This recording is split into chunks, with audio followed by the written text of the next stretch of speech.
Welcome, everyone, to another edition of Stepping Up to the Plate. So glad you could join us, spend some of your time here with some scintillating sports talk.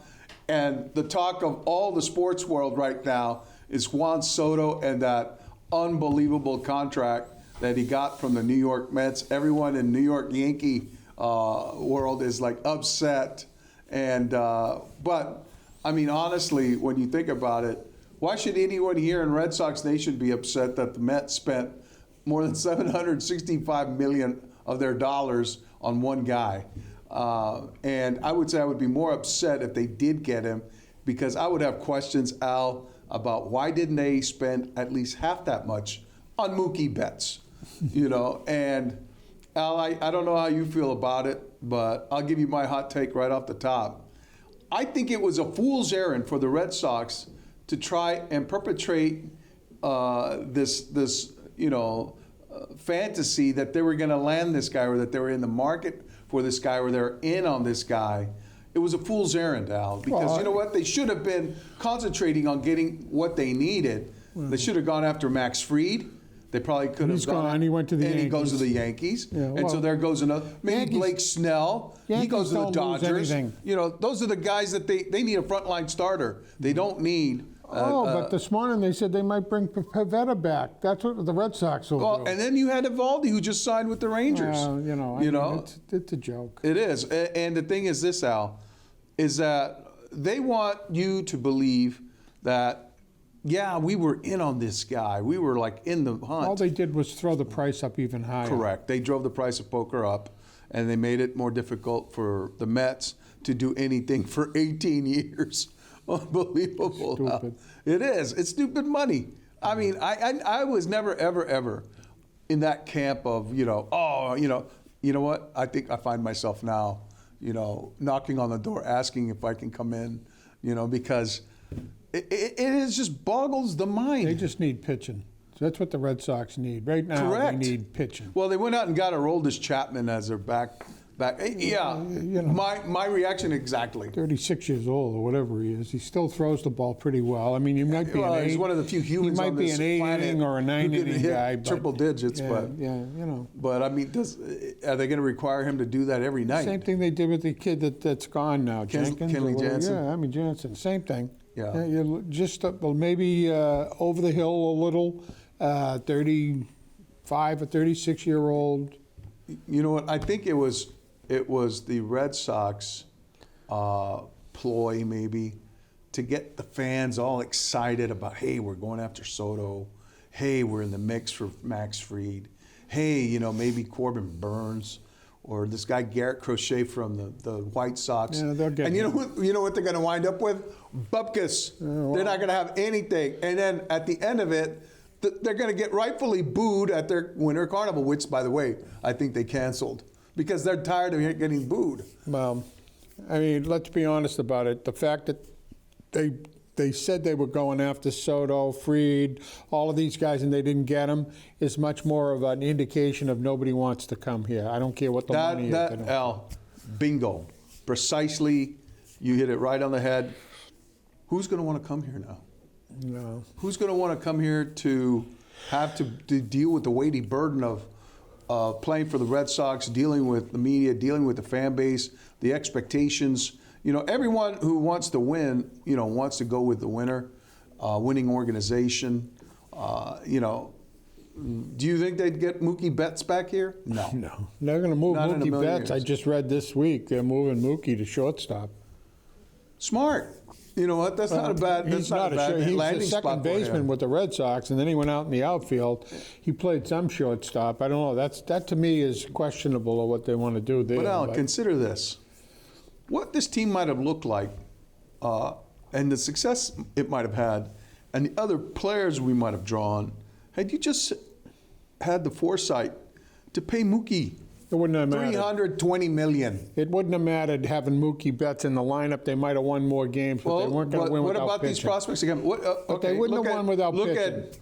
the lineup you would have thrown out there. Alex Cora would have penciled in at the top of his lineup Mookie Betts, Jaron Duran, Devers. I mean, Al. You don't have pitching, you won't win. I don't care how much you load the lineup, you're not going to win. Okay, but that's what I'm saying. Maybe you get guys. But they should have got something for Mookie Betts. What they got was nothing. But you would have got, if you would have committed the dollars that you were purportedly committing to Soto, to keeping Betts, and then going out and getting another frontline starter, you change the complexion of this team. You change the arc of history for this team. Instead of going down and finishing last, now they're in contention. Now they're in the mix. They're not in the playoffs. They're not even a factor. I think there's a whole lot of things going on there with the front office, with Kennedy. You've got all Kennedy ever says is we want to win. He doesn't do anything. We're going to be aggressive going after these free agents. The owner, and that's the thing. They want to be held. They want to be able to say, yeah, we were aggressive with these free agents, but they don't want to come here. Yeah. Why? Why is that? They won't say that. What they'll say is, these guys got a better deal. I mean, they kept opting the money. I mean, that kind of money is so stupid. Yeah. When did we become a small market team? Small market dollars. When people stop going to the ballpark, yes, Al, they're going to realize it. That's the way it happens. It ain't going to happen with putting, standing room only every game. Yeah. Whether they win or lose. They're going to have to hold more concerts at that over the summer in order to recoup the losses they're going to have at the ballpark for their games, Well, but it's unbelievable. Disheartening in a way because, look at baseball was always the American sport. It's now become football, not baseball. Oh, yeah, no doubt. And it's too bad because baseball is a beautiful game to watch if it's played correctly and done right. And look at I read this morning, Rocky Colavito died, 91 years old. Colavito. If you look at Rocky Colavito, he was a Brooklyn kid, incidentally. Yeah. He was born in Brooklyn. He started with the Indians. He came up and played with Larry Doby. Yeah. Was actually one of the first American League black players. Yes. And Ralph Kiner. Yeah. And he was with the Indians, and when they traded him to the Tigers, there was a big uproar in Cleveland about trading him. They got Harvey Keene, who won a batting crown. Yeah. But Colavito hit 375 home runs in his career. And probably not unlike the uproar here when Betts went over to the Dodgers. Bigger power hitter, Rocky Colavito, lefty, incidentally, had an interesting stance because he used to stand and point at the pitcher before he hit. He was a left-handed hitter, pretty good ball player. But anyways, baseball was a game played by average guys. I mean, a lot of those guys, when they finished the season, went and got second jobs. Yeah, right. I mean, look at Roy Campanella owned a liquor store in Manhattan after playing with the Yankees. I mean, come on.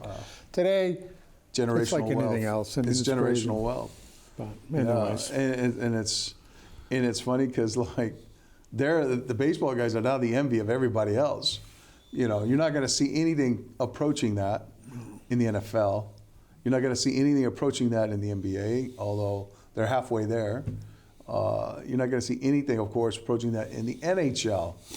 I mean, if you wanted to move a little off of the baseball thing into football, I mean, now I read every day that if the Pats lose 3 out of the last 4, which they should, then they'll end up with 4-13, which is the same record that Belichick had last year before he left. Yeah. That his job could be on the line. Now he's saying that he's playing to see which players will be part of the new Patriots next year. A lot of those guys won't be here. And then Belichick decides that he ain't going to no college. You know he's what? He's not going there. Let me give you a comparable, maybe slightly. Free to disagree on this, but remember when Dan Campbell took over the Detroit Lions? Mm-hmm. They didn't set the world on fire in his first year. They didn't set the world on fire in his second year.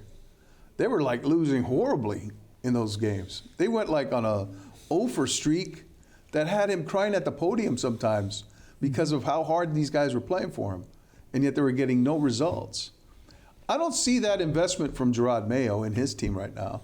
I don't see that, he is bringing it and coaching with his heart on his sleeve like Dan Campbell.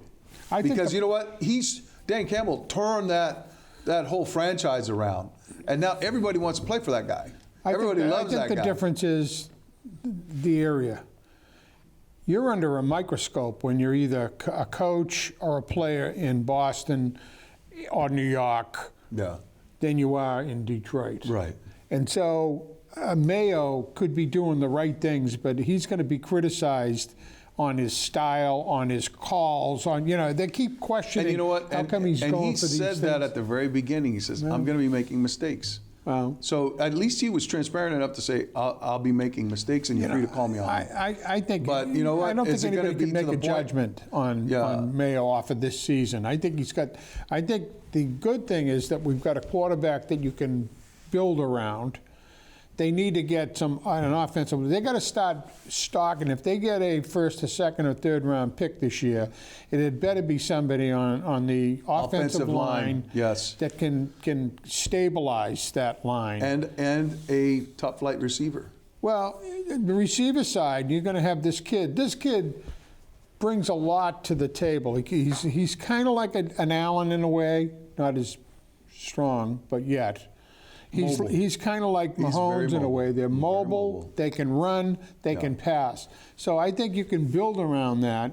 I think that he's got some interesting players, running backs. He's got two of them that I think can do the job. Both run and pass.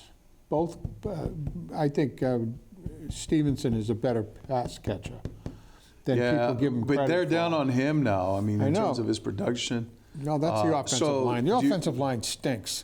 I'll tell you what, looking at some of the offensive linemen right now in college, there's some pretty good ones there at Texas right now. There's some pretty good ones at Texas. What happened to Texas in that game? They lost, Al. They lost. Well, you know what? They had a shot, Al. They had a shot at the end, and that's all you could ask for. But I think there's a little bit of a quarterback controversy down there in Austin. People clamoring for the Manning kid, Arch Manning, to take over from Quinn Ewers. I'm kind of like, let's see, let's wait a little bit. But you know what? Maybe it's time for the kid. Yeah. It's time for the kid to get in there and get it done. But at any rate, I'll talk about that a little bit. But I wanted to finish with the Patriots and where they stand now. And you brought up a good point about if they're tanking now to get to a top pick, they better know who they're going to get. Right. They better know what they need and who the problem. I think the conundrum that the Crafts are facing right now is that we have a small sample size of what Mayo has done, but can we trust him to protect this kid? Because he's going to be the guy we're going to be rolling with in the future. Yeah, but can we trust him to protect him by making the right selections? Can we trust our pro personnel development? Our people in our personnel department to make the right choice?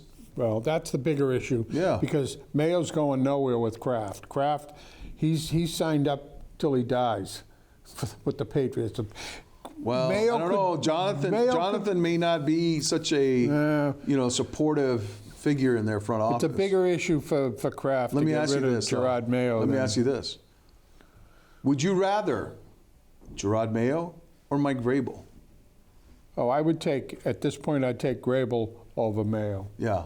Well, Vrabel was a guy that, remember when they inducted him into the Hall of Fame, right? They inducted him into the Hall of Fame there at Patriots. And boy, I sat there and it was like the clarion call. Woo! Yeah. Hey, here is the Patriots' next coach. This is, again, I hate to say it, but this was a social issue for Kraft. Yes. But he put himself in that box. Yeah, well, he might. And now he's having to kind of like, I think he outfoxed himself a little bit, but now he's going to have to live with that decision. And, he gave him a shot. now, you know, He'll take a beating in the press here. well, if he goes and gets Vrabel, maybe not so much. Well, if they let Mayo, but they won't. Trust me, they're not going to let him go. Well, at any rate, so now we turn our mournful eyes to the Bruins, Al, and I'm both done. you and I I'm sat done through that. even thinking that this team is going to come out of it because they really don't have. They don't have it. They get beat almost even when they win. They're not a good team. Yeah. So let's be honest about it. That game last night, it was 3-0. Yeah. The Bruins scored a goal, made it 3-1. Everybody goes, well, they still got a shot. They didn't have a shot. After the first period, well, you notice two things that the Bruins are really lacking on. One is effective coming out of the zone, short passes, tape-to-tape stuff. They're missing everything. Yeah. They look like they're almost, I mean, that they don't know how to play. I've never seen a team. They dump it in, they rim it around, and they make D-to-D passes. But they get beat every time. There's no bumper in there. Just go in and watch when there's two guys going for the puck. The Bruins lose all the time, almost all the time. Well, here's using the other thing I all noticed is that they couldn't stay on their skates. Well, Swayman at all. They kept like falling down and like, you know. Meanwhile, the guys in Winnipeg, they were like skating all around them, skating circles. Every game I watch, the other team looks better than the Bruins. Yeah. So here we are. We're in 20-something games into the season.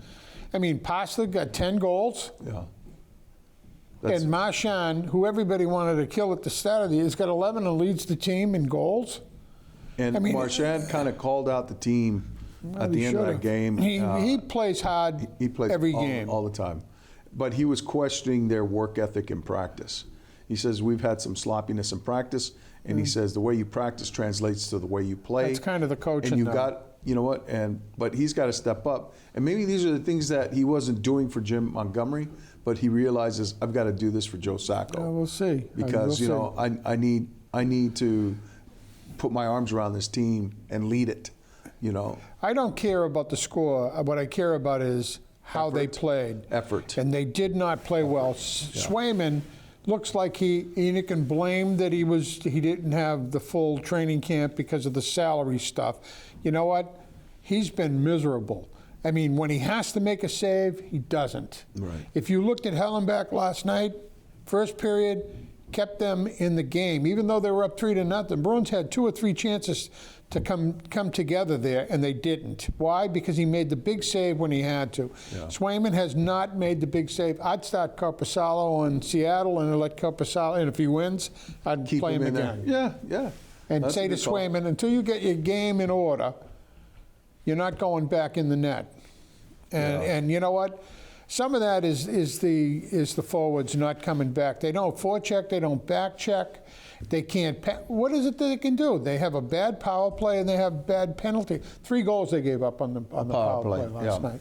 That was brutal. So when I look at this kid Elias Lindholm, I don't even see him. No. But that's a lot of money and a lot of years they've given this kid. Disappears. He's disappeared completely. He's vanished. If you were to say that, I would say, and I like the kid, but... Do you think they're going to put him on the chopping block? I think, somebody would take him. Don't forget, he had a bad season last year. He didn't score a lot of goals. But think about this. I would say Charlie Coyle's in trouble. I would say that Kepke's in trouble. I would say that there isn't anybody on that team. I would take it a step further, Al, and say that Don Sweeney's in trouble. Well, Sweeney's in trouble because, you can't go and just continue to fire the head coach. There's something wrong with this team. And give away bad contracts. Well, it's Sweeney and Neely got to look and say, whoever it is that said we got to bring in Elias Lindholm. And I hate to say it, but everybody talks about this other kid, Zadorov. He hasn't shown me that much either. He looks like he's the only guy on the back end that's really playing hard but making mistakes too is McAvoy. Yeah. I mean, and then they lost it in the third period because Frederick got in the fight, Zadorov got in a fight. Oh, that was frustration just coming. That was frustration, right. and the Jets called them out on it. The Jets management called the Bruins out on that. Yeah. And you know what? I look and say at least they had something. in the third period. At least they didn't sit back and say, well, every time they got the puck, Winnipeg, I went 7-1. I said, they're going to score again, 8-1. I mean, you almost could. The clock ran out on them. You could predict They were almost. that they were going to lose that game. Oh, Al! As soon as they gave up that second goal, You know, I'm like, this is Peterson not good. and what's his name? The guy in the half, at the end of the period when they have Peterson and you mentioned his name, Billy. Jaffe. Yeah. When they took Peterson has been much more critical. Yeah. Much more critical all season long, and he's absolutely correct. But Jaffe has been too, I think. Well, he has been recently. Jaffe looks at specific things. He's Yes. more of a micro guy Yes. saying these things are wrong, whereas Peterson looks and says, you know what, I'm kind of like that. I look and go, this team shows me nothing. Right. You know, and it's not a question. I listened to Sacco after the game, and Sacco said, well, you know, when it was 7-1, 8-1, I mean, kind of like that, we'll get it back. We'll see. They're playing a team they should have won last night. They should win against Seattle. They might not. I don't watch the game ever thinking they're going to win. Yeah. It's unbelievable. Isn't Al. that telling you something, It's though? unbelievable. So, and that I they've don't know. fallen to this point, you know. And the only team right now that seems to bring us any joy whatsoever are the Celtics. Well, they're losing. But you know what? They're playing- But Al, they're still playing. They're not, They they're showed not us. blowing everybody out, though, like they did. Yeah, but they're still the best team that we have. Right. By far. Right. I mean, there's Wasn't a it team that- you wasn't think it they're going that to the- win all the time. But wasn't it that the case back in the day, you know, when the Sox were struggling, the Patriots were the laughing stock, Bruins weren't, you know, they were always in contention but not there. It was the Celtics that kept winning. Look at all those championships they put up in the Raptors. wow. They kept winning. They were the ones that, for better or worse, I mean, they were always held aloft on a pedestal, you know. And there were a couple of years, yeah, they stunk. I'm talking about the Rick Pitino years, you know.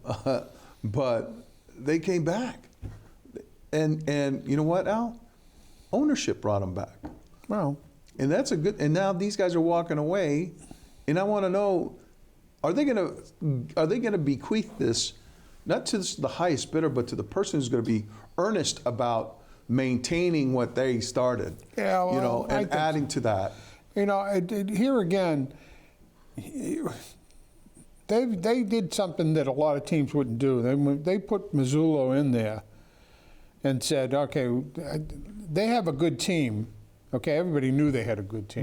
But Brad Stevens recognized. But Brad Stevens is the guy that holds this whole thing together. Right. He's a better judge. He's actually was a better college coach than he was with the Celtics. Oh, Good no doubt. coach. Yeah, yeah. But he sees potential. He sees players, young players, and what they can bring to a team and how they play. Kind of like Auerbach in a way. Auerbach looked at a lot of players Sure. and said, I'm going to take this guy to...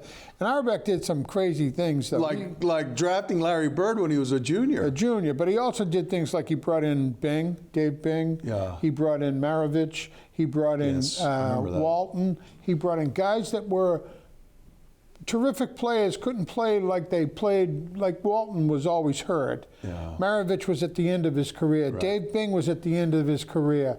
Bailey Howell was at the end of his career when they brought these guys in, but they fit them into the team. Yeah. And that's what this team is doing now. I thought the most brilliant moves that he made were right at that era that cemented this championship run by the Celtics in the 80s when he drafts Larry as a junior. He makes the deals to get Kevin McHale and then, you know, Robert Parrish here. And then they pry Danny Ainge away from Major League Baseball, you know. He should have stayed there. He was a good player, but he's a hustler. Is what he was. Oh, you got to love that. But I love the way this team fights. I love the composition of it. There's everything about this team to me that makes it appointment television. You know, the Celtics are on. All right, we got to go watch that. We got to keep a track. You know, Well, the just Red the Sox opposite of the Bruins. Red Sox are not going to be appointment television. The Patriots, yeah, maybe not. You wanna watch- The Bruins to me, Al, literally, when they scored that third goal, I just turned my attention elsewhere. And I said, I'll come back to them and I'll see where it is. See, I watch it because I want to see how they react when it was 4, 5, 6, 7, 8 to 1. you have to watch how a team reacts. And you know, the Bruins tried to react with punch in the third period. Well, you know what? That isn't going to do it. Not when you're trailing 6, 7, 8 to 1. Yeah.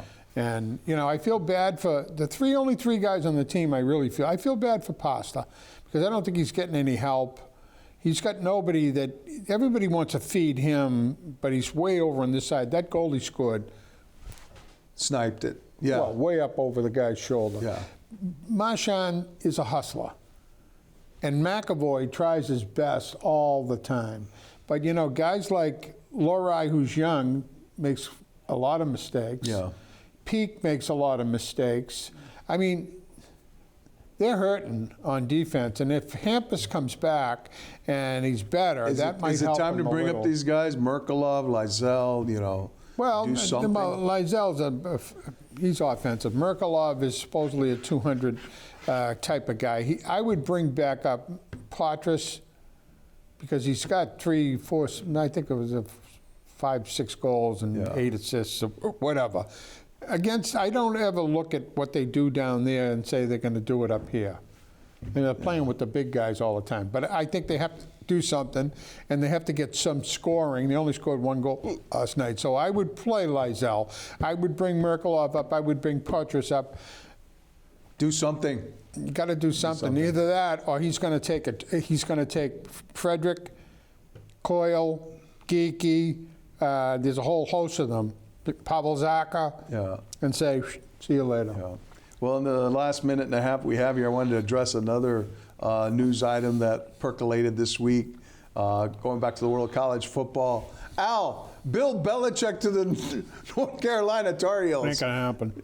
You're not believing of that at all? No. It's funny. He wants to be a pro coach and beat Schuler's record. Correct. I mean, that's basically what he wants. If he were to go the college route, that means he's abandoning that. It's a legacy thing for him.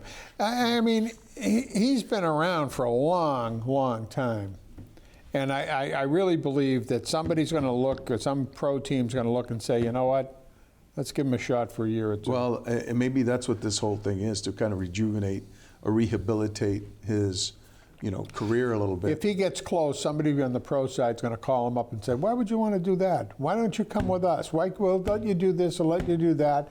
And they change the Well, he's got his 400-page manifesto, evidently, that he landed in the AD's lap about all the things that he needed, I don't worry about him. I mean, I saw a picture. He's 70-something, 72, and his girlfriend's 24. The guy he replaced, replaced was 72. He's doing okay. Yeah.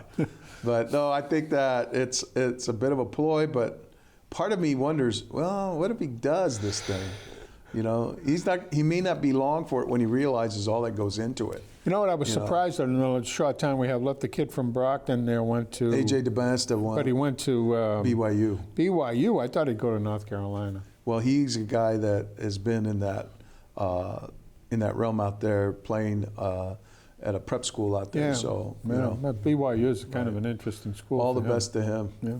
All righty. Well, that's going to do it for us. Thank you so much for spending your time here on Stepping Up to the Plate. We look forward to having you here next time. All right, everyone. Thanks to Al. Thank you. And we'll see you next time here on Stepping Up. Take care.